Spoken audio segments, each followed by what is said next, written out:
Bonjour, je suis Ludovic Marcos, le conservateur du musée de la franc-maçonnerie, qui est un musée de France à Paris, au siège du canton de France, pour rien cacher. J'ai été initié à la maçonnerie il y a 32 ans et j'ai eu diverses responsabilités, notamment culturelles, au sein de la maçonnerie, donc dans mon obédience, le Grand Orient.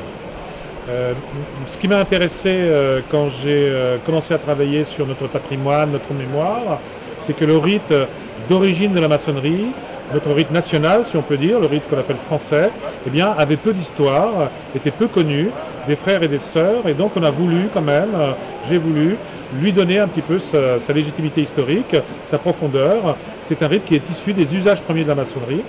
C'est un rite qui a été profondément imprégné des traditions françaises du XVIIIe siècle, notamment des Lumières.